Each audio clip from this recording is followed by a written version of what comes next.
Hey everyone, this is ClickFix, and today I'm showing you how to fix the Enter Network Credentials error on Windows 10 and Windows 11.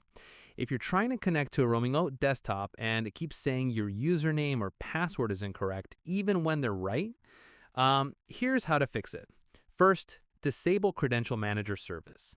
Open the search menu, type Services, and open it. Scroll down to find Credential Manager, double-click it.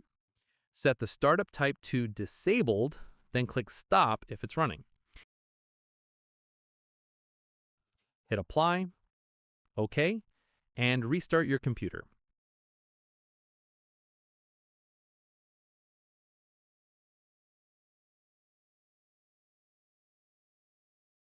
Second, modify local security policy.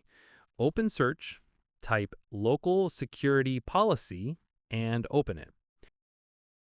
Go to local policies, then security options. Find accounts, limit local account use of blank passwords to console login only. Double-click it, set it to disabled, then click apply and OK. Third, clear saved credentials.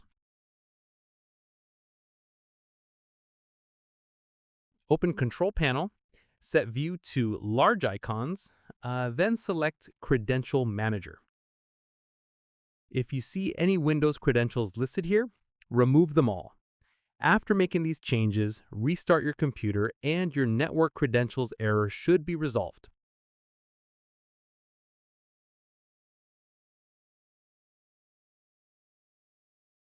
That's it. If this fixed your remote desktop connection issue, let us know in the comments. Thanks for watching ClickFix, and I'll see you in the next tutorial.